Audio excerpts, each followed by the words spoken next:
राधे राधे। एक राजा था और राजा के पास एक बकरा था। उसने अपने पूरे राज्य में ये घोषणा करवा दी थी कि मेरे इस बकरे का जो पेट भर देगा उसे मैं बहुत बड़ा इनाम दूंगा। फिर क्या था, सारी प्रजा इसी होड़ में लग गई कि राजा के इस बकरे का पेट तो भरना ही है। ये ज्यादा से ज्यादा खाएगा क्या, घास अथवा काजू बादाम जो भी हो सकता है। सबने अपना अपना प्रयास किया और जब सब उस बकरे को राजा के सामने लाते और राजा पुनः घास रखता उसके सामने, तो बकरा फिर से उसमें मुंह लगाता ही था। सब निष्फल हो गए। तब एक बुद्धिमान और चतुर व्यक्ति सामने आया और उसने कहा, मेरे साथ इस बकरे को भेजिए। और बकरा वो अपने साथ ले गया और जब जब वो बकरा कुछ ना कुछ खाने का उद्यम करता, उसी वक्त वो व्यक्ति उस बकरे में एक डंडा घुमा करके मार देता। फिर से वो बकरा कुछ ना कुछ खाने का उद्यम करता, वो फिर से डंडा घुमा करके मारता। हर बार जब जब बकरा कुछ ना कुछ खाने का प्रयास करता, तब तब उस बकरे को वो डंडा घुमा करके मारता ही था। परिणाम ये हुआ कि बकरा किसी खाने की वस्तु की तरफ देखता ही नहीं था।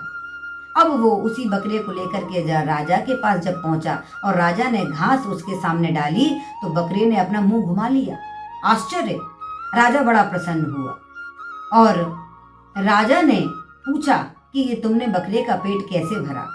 तो उस व्यक्ति ने कहा, ये तो मेरी अपनी बुद्धिमानी है। आपने जो शर्त रखी थी वो तो मैंने पूरी निभाई है। ठीक इसी प्रकार से हमारा ये मन है। मन विषयों की तरफ भागता है, दौड़ता है और हम इसे कितना भी विषय प्रदान करें तब भी ये परिपूर्ण तो कभी होता ही नहीं है। अपितु जितना हम इसे वस्तु पदार्थ देते हैं उतना ही ये और वस्तुओं की तरफ भागता है, दौड़ता है, विषयों की तरफ जाता है। अतः संतों ने एक सूत्र दिया कि अपने मन को संयमित अगर करना है तो उसका उपाय क्या है? कहा, उसका उपाय है संयम रूपी इसमें कोड़े लगाओ, तब ये मन रूपी ये जो बकरा है ये हमारे लगाम में लगेगा, हमारे हाथों में आएगा।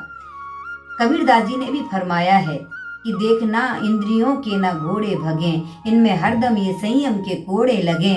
अपने रथ को सुमार्ग लगाते चलो और कृष्ण गोविंद गोपाल गाते चलो। अतः अपने इस चंचल मन को यदि आप संयमित करना चाहते हैं, सीधे रास्ते पर चलाना चाहते हैं, तो इसमें संयम रूपी कोड़े लगाने चाहिए। यही हमारे मन को संयमित करने का एकमात्र उपाय है। जय श्री राधे।